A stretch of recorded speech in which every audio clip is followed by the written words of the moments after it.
Radio Natin, the country's friendly station. Radio Natin. And the KBP Golden Dove Award for the best FM radio station provincial goes to Radio Natin Network, Manila Broadcasting Company.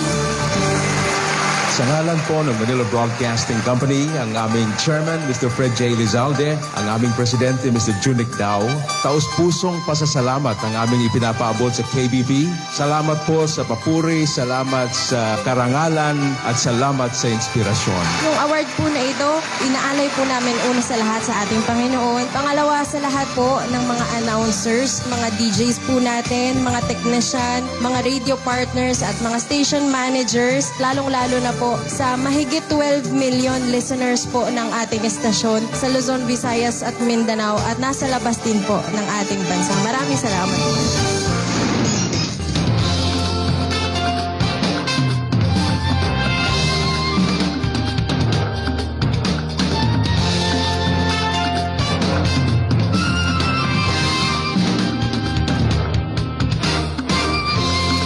Over the nation, we're here for you.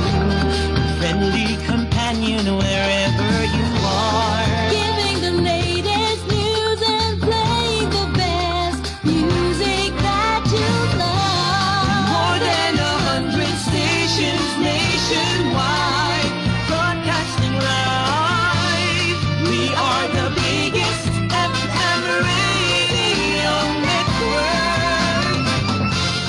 Radio Natin, Your favorite radio. bridging the entire archipelago. Radio Natin, Your favorite radio. radio. Radio Natin, Your favorite radio. bridging the entire archipelago. Radio Natin, Your favorite radio. Radio Natin.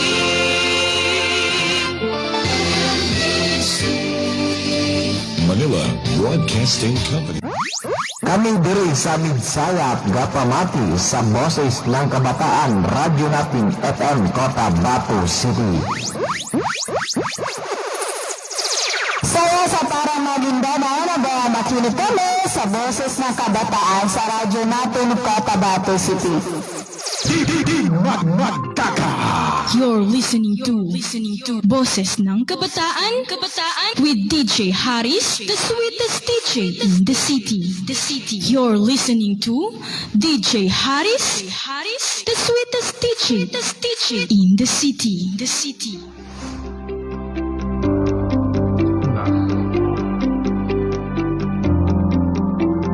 The XTC 95.9 Radyo Natin FM Cotabato City. Oras po natin 5 minutes after 10 in the morning. Assalamualaikum warahmatullahi wabarakatuh. Magandang umaga po all over Cotabato City at Central Mindanao. At sa lahat po na naabot ng aming stasyon. Kumusta po kayo? I hope na sa mabuti tayong kalagayan ngayon. At araw naman po ng linggo. Sa araw ng linggo, so alam ko, araw ng linggo is araw ng pamamahinga. But thank you so much at ginagawa niyo po kaming background, especially sa ating mga kabataan na parating nakaabang sa atin tuwing araw ng linggo. Tulad po ng pinangako namin sa inyo, ang aming pong bisita ngayong umaga para po sa programang Boses ng Kabataan ay ang isa namang top 5 ng licensure examination for teachers under secondary level March 2026 mula po sa Mindanao State University, Maguindanao. Yes. So, minsan may ibang nagtatanong, DJ Hanis, akala ko na-interview mo na. Yes, na-interview ko po yung una, pero pangalawa po ito because meron po tayong dalawang top 5 mula sa Mindanao State University, Maguindanao sa licensure examination for teachers. So, let's all welcome our special guest for today, Siti Haina S. Lauban. Bumati ka. Assalamualaikum. Bumati ka sa ating mga listeners. Assalamualaikum warahmatullahi wabarakatuh. At isang napakagandang araw po sa lahat ng mga nakasubaybay sa amin. Ayan. So, si Siti Haina Lauban, ay nagtapos po last year lang. Last year lang po siya nagtapos. Last batch 2025. At nagtapos siya bilang isang cum laude. At ngayon naging top 5. Ayan. So unang-una, City Haina, kumusta ka naman ngayon? Ay, okay. So pagkarinig mo sa resulta na ikay pasado ka at hindi lang basta-basta pasado at top 5 pa, ano yung reaction mo? Sa reaction po, honestly, hindi po ko yung unang nakaalam ng pagbilang po ako sa list ng top notchers po. Hindi po ako yung unang nakaalam yung ate ko po. Pero ako po kasi yung tao na hindi po marunong mag-react exaggerately. Like, kalmado lang po talaga. Kaya, ever since po, nung nalaman ko po yun, kalmado lang din po kung ano. So, kalmado lang. So, halimbawa pagkarinig mo, as in, kalmado lang. Sa top 5, kami nga dito nagkakagulo na sa MSU. Ganito po yung nangyari. May 12 po yun, around 2 in the...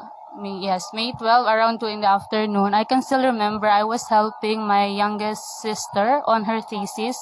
And then, one moment, she came to the room and handed me the phone. On the phone, it was our eldest sister calling. And then, sabi ng ate ko, may sinasabing ate ko na hindi ko maintindihan. And I keep on saying, ano?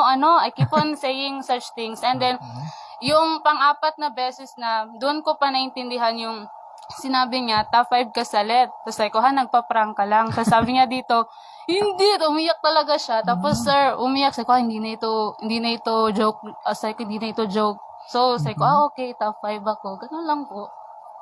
Ganun. Hindi po so, kasi ako parang halos hindi ka makapaniwala na naging top 5 ka. Yes, sir. So, ibig sabihin, hindi mo in-expect na magiging top notcher ka. Pero expect mo na makapasa ka. Yes po. Pero pag top notcher, parang imposible po. Imposible. Kaya minsan ang iniisip natin, si Mayasa na yan.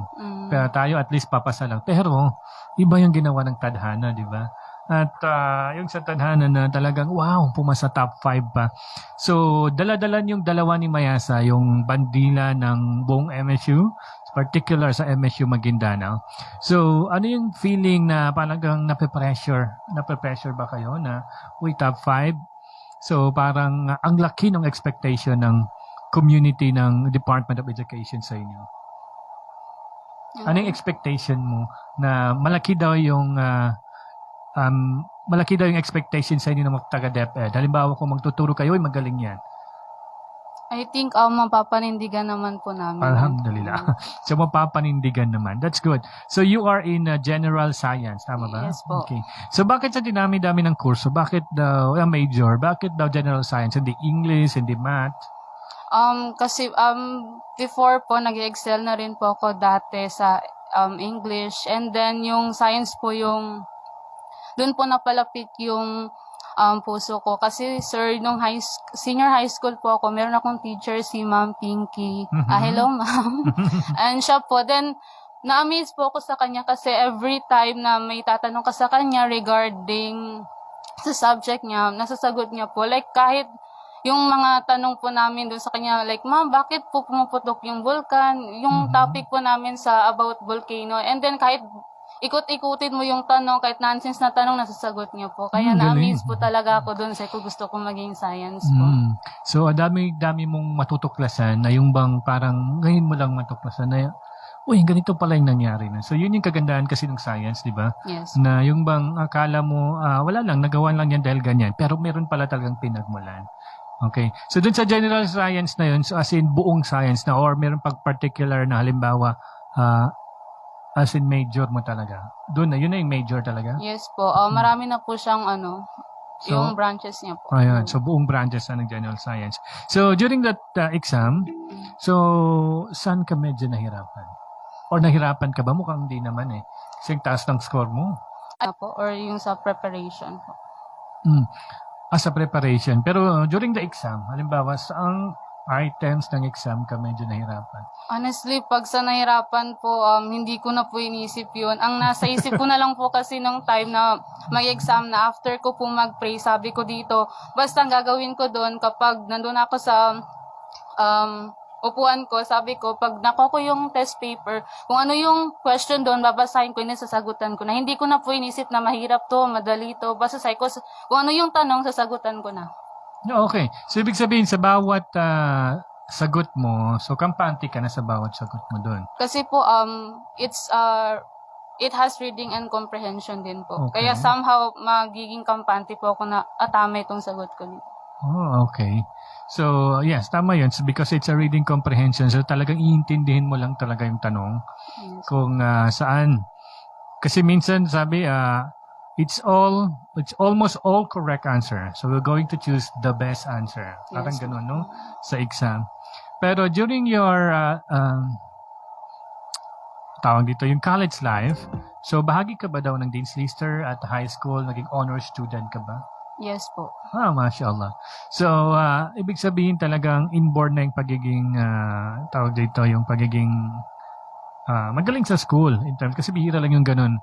So, ibig sabihin, elementary ka pa lang, valedictorian, paano ba yung honor? Salutatorian po ako elementary. And then high school, salutatorian din po. Then senior high school with honors. And then cum laude po sa...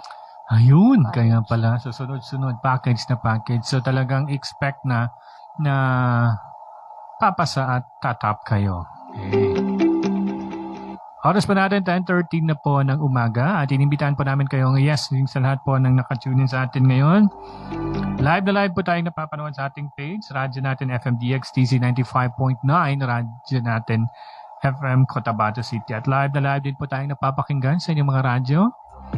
95.9 Radyo natin FM all over Cotabato City at Central Mindanao. Nanabot po ng aming stasyon. Oras pa natin, 10:13 at ang oras na ito itid sa inyo ng Virginia Food Incorporated. Ayan. Binabati po natin na nakatune in din sa atin ngayon yung lahat ng estudyante ng MSU Maguindanao. Na magandang umaga po sa inyong lahat. Maraming salamat po. Okay, so balikan natin dun sa yung pag-aaral kasi since na-mention mo na high school pa lang or elementary pa lang, honor student na. So ano yung mga strategy na ginagawa? Halimbawa kapag nagsistudy ka, may mga strategy ka bang ginagawa na pag-oras ng pagbabasa or pagsistudy? Wala naman po. Ang ginagawa ko lang po talaga, it's always reading and comprehension kasi hindi po ako marunong mag-memorize po. So, ang ginagawa ko, para po maintindihan ko siya, somehow, tumatak po sa isip ko, ang ginagawa ko po, binabasa ko po talaga. Like, ang pinakakailangan ko po is yung introduction. Dapat po, strong yung foundation ko sa introduction kasi kahit na hindi ko mapag-aralan yung other topic, kaya kong i-link yung mga topics kasi naintindihan ko po yung sa introduction. So, kapag hindi ko po naintindihan yung sa introduction, kahit ano pong explain dun sa susunod na topic, parang hindi ko na po siya naiintindihan. I see. So, ibig sabihin, doon ka sa comprehension talaga. Yes po. So, kapag halimbawa, memorization, medyo natagilid ka doon. Yes po. Usually, halimbawa, kapag may mga memorization na yung bang sa table of elements, usually sa science, ganun, di ba? Yes po. Kaya po, yung panahirapan din po ako mag-memorize dun kasi yun nga po, mahirap po ako makamemorize. So, yung table of elements, yun ba yung maraming elements, yung bang carbon or water? Yes po, yes po. Okay. So, lahat yun, since secondary, so lahat yun pinapag-aralan nyo, yung function at ano ba talaga yung kahalagan, no? Opo. That's right. So, at least, kampante kayo na halimbawa kapag kayo na ang magtuturo in the future, talagang alam namin ito. Because, sorry to tell, there are some teachers na nalagay lang dyan or minsan is kulang talaga yung kanilang knowledge. Pero kayo, alhamdulillah, at nandiyan kayo. So, panibago namang licensure teacher na nandyan at tutulong sa ating mga bangsamoro learners po natin. Oras po natin, 10:16 po ng umaga. At ang oras na ito ay tid sa inyo ng Virginia Food Incorporated. Magbabalik po kami after this very short break.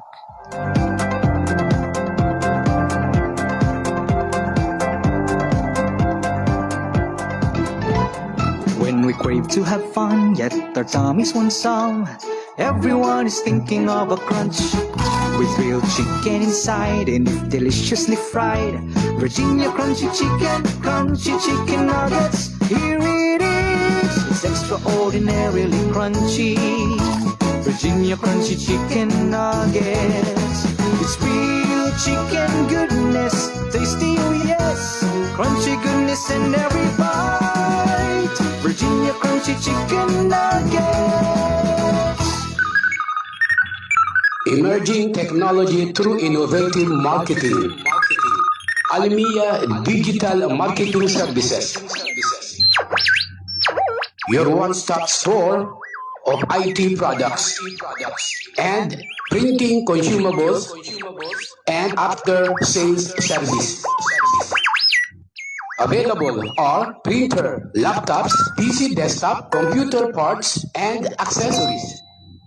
Vending machine, laminator, binding machine, toner powder, toner cartridge, drum kit, refill ink, eco solvent ink, pigment ink, sublimation ink, laminating film, photo paper, office and school supplies. Almia Digital Marketing Services, Cotabato City Branch, located along National Highway, Rosary Heights 1, Sinsuat Avenue, in front of Colan School, Cotabato City. Almia Digital Marketing Services, Sarip Agwak Branch, National Highway, Poblacion Sarip Agwak, Maguindanao del Sur. For your inquiries, you may text or call at cell phone number 0935-921-2261 or visit its Facebook page, Almia Computer Works. What are you waiting for? Grab yours!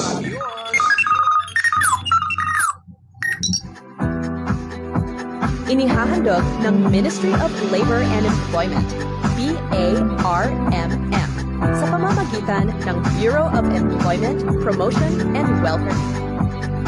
Mole Job Portal project na binuo para sa mga aplikanteng naghahanap ng trabaho at mga pribadong establishmento, kumpanya at recruitment agencies na nangangailangan ng mga trabahante. Libre. Madali.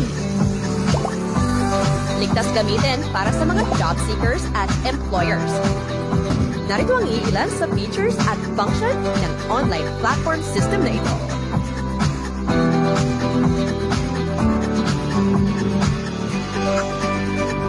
O di kaya'y bisitahin lamang ang website na ito.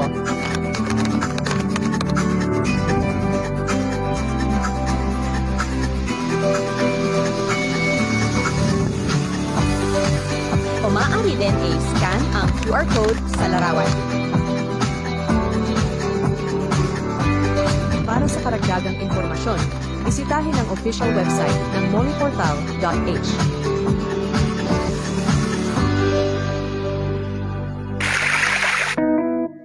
Water refilling station ba ang hanap mo? Ang Cotabato Aqua Life Water Refilling Station ay higit na mabuti dahil mayroong itong malinis at nakakabuti sa ating katawan. Matatagpuan sa Santa Ana Street, Ruales Site, RH13, Cotabato City. Para sa karagdagang katanungan, tumawag sa kanilang contact number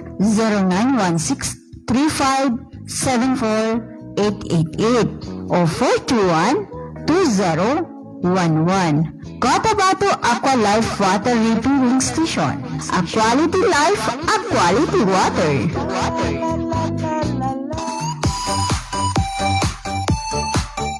Hello mga mamis.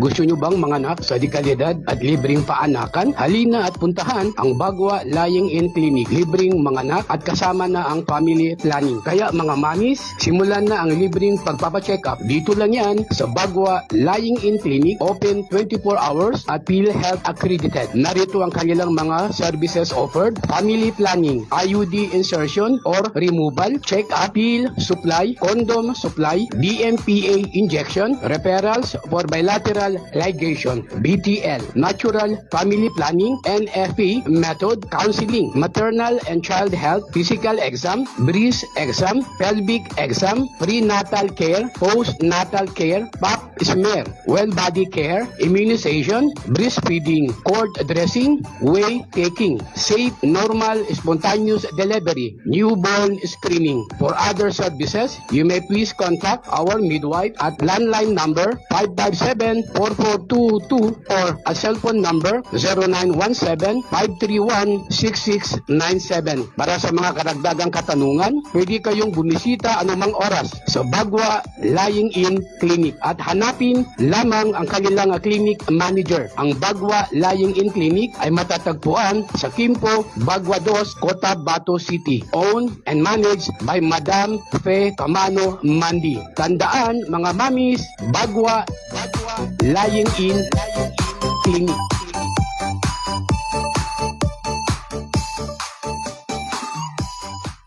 Libre po ang mga anak sa Bagwa Lying-in Clinic. Kinakailangan lamang po ang updated na PhilHealth. Maraming salamat. The country's friendly station, Radyo Natin.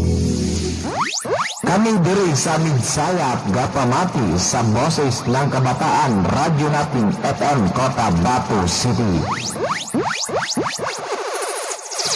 Saya sa para Maguindanao na mga makinig kami sa Boses ng Kabataan sa Radyo Natin Cotabato City. You're listening to Boses ng Kabataan with DJ Haris, the sweetest DJ in the city.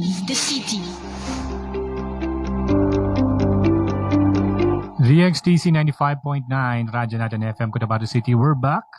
Ito pa rin po ang nag-iisang youth-oriented teleradyo show sa Cotabato City at sa buong Maguindanao.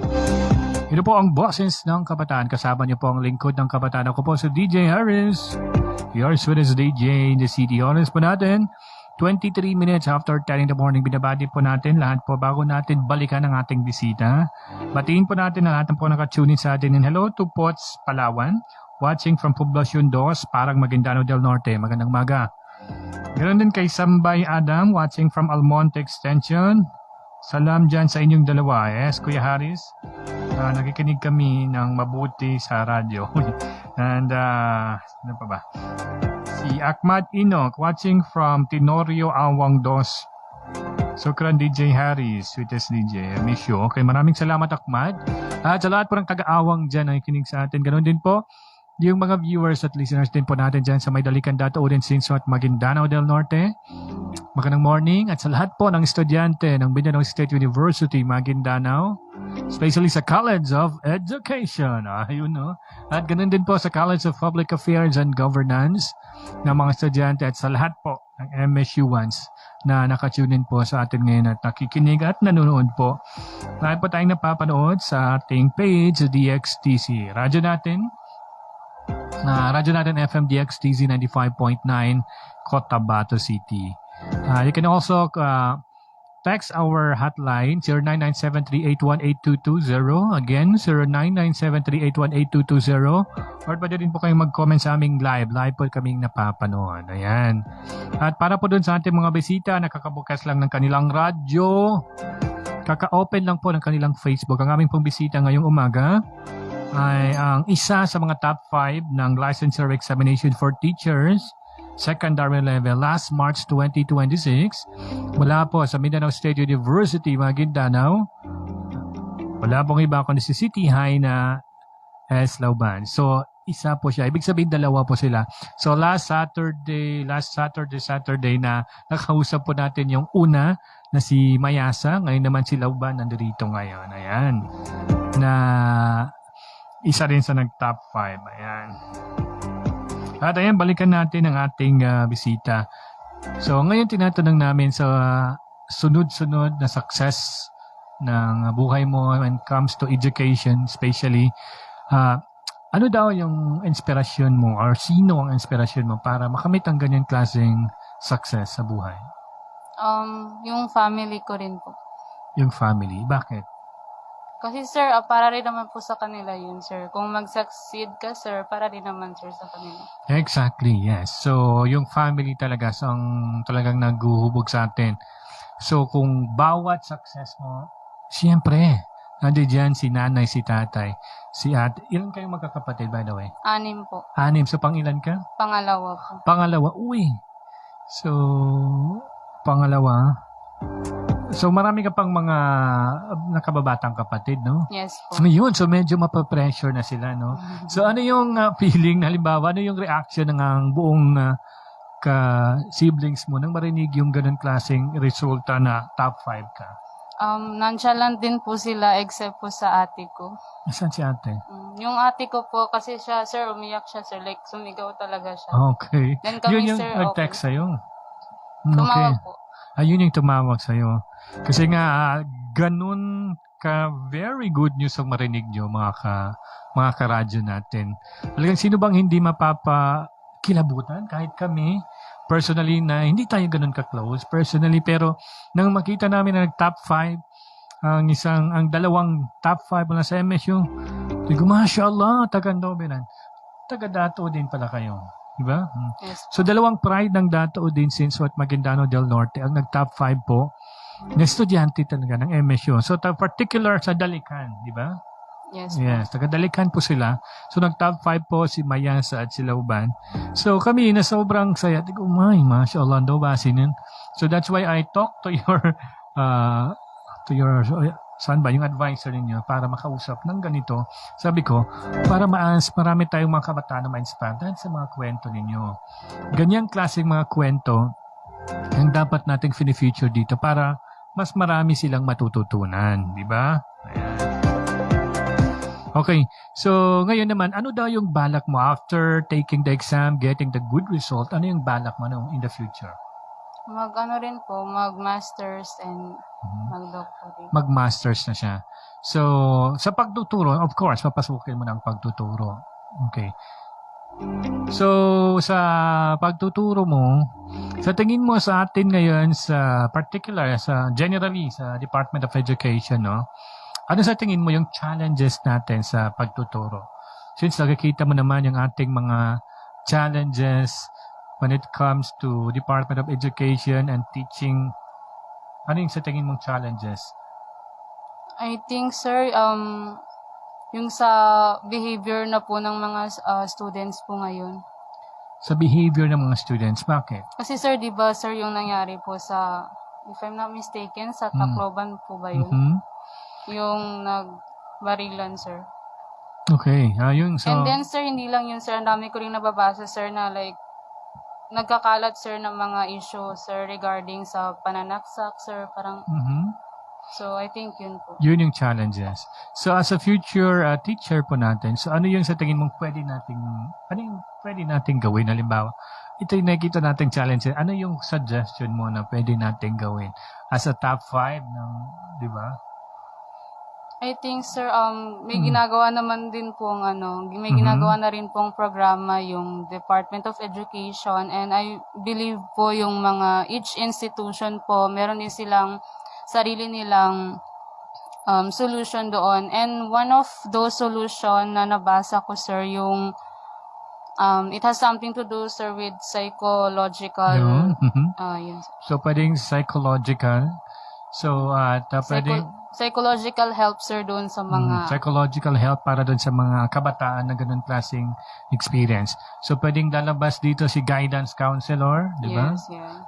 Para mabigyan daw ng pansin yung mga, kasi usually kapag isa sa punot dulo daw ng ganun is bullying, tama ba? Yes, sir. So kapag bullying, minsan kapag walang nakakitang matatanda, minsan, of course, napipikon na yung taong binubuli mo.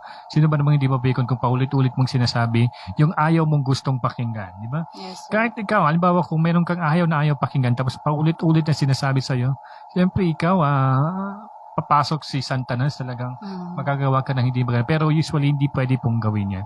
Pero siguro nga, sobrang Santanas na yung pumasok sa kanya, sa kaya niya nagawa yun.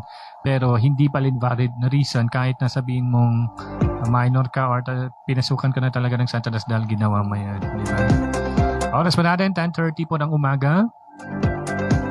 At mensahe mo sa ating mga kabataan na gusto pong maging teacher in the future na talagang na-challenge ngayon.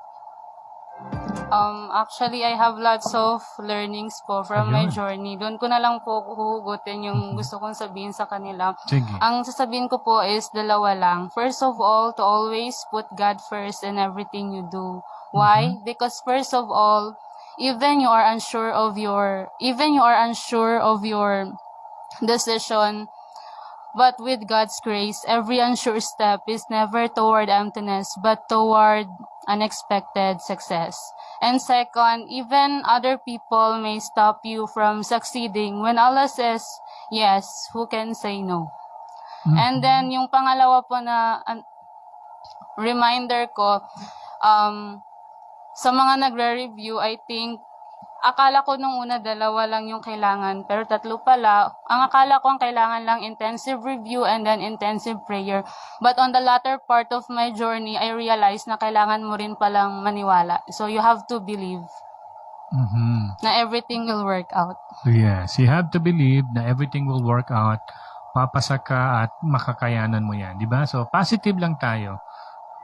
Usually kasi sabi, tante, makapasa ko. Di ko kailangan.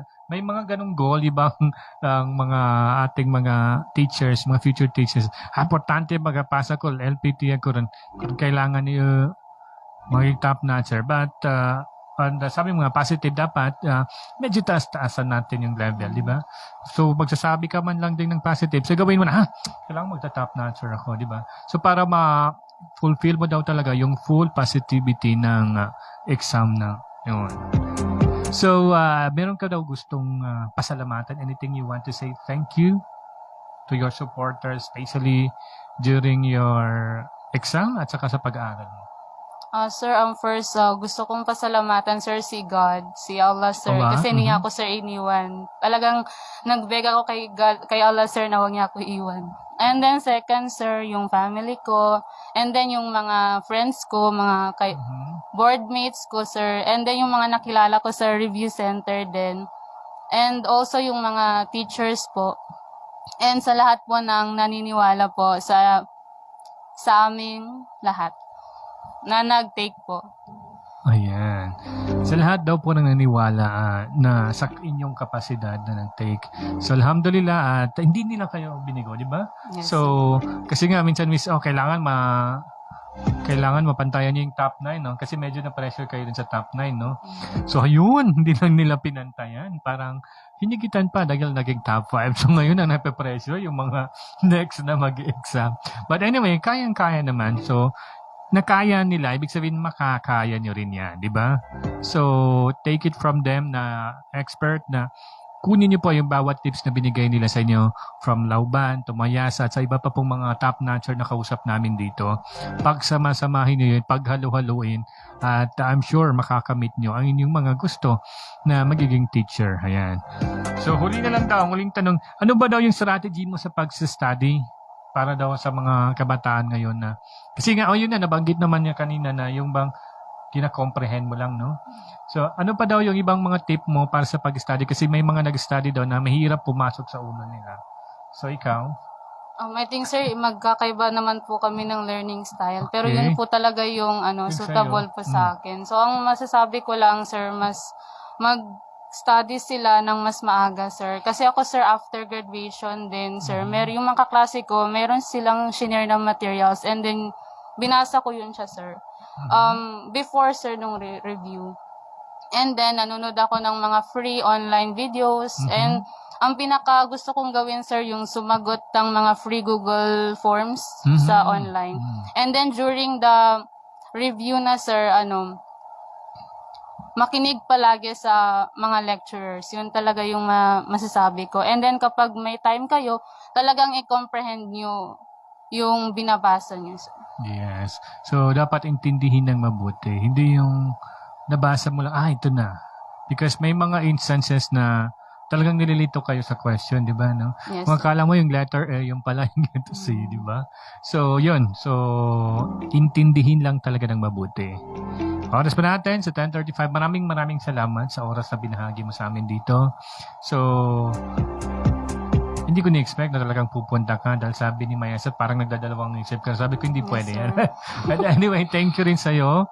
At sa the rest po ng MSU Maguindanao na nakikinig, nanonood sa atin ngayon. Maraming salamat po, especially sa ating Chancellor, Mahaji Nefertiti M. Limbona, at sa lahat po ng College of Education, sa lahat po ng mga advisors, sa inyong Dean, Sir Joel, at sa lahat po ng bumubuo ng College of Education na nabuong mga kabataang ito.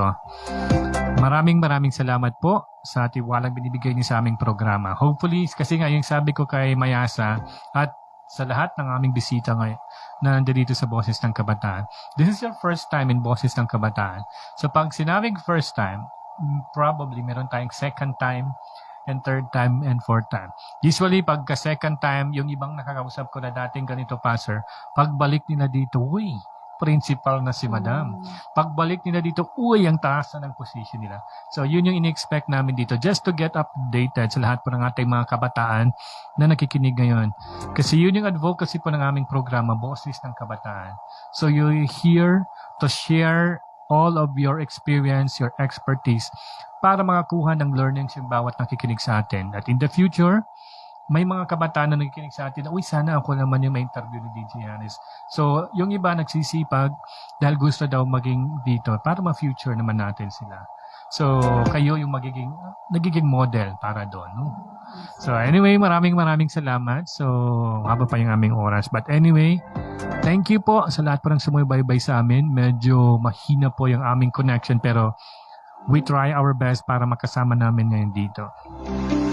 Muli, ito po ang inyong lingkod ng kabataan. Ako po si DJ Harris. Your sweetest DJ in the city dito sa programang Boses ng Kabataan. Dito pa rin sa 95.9 Radyo natin FM Cotabato City. Magandang umaga, Bangsamoro.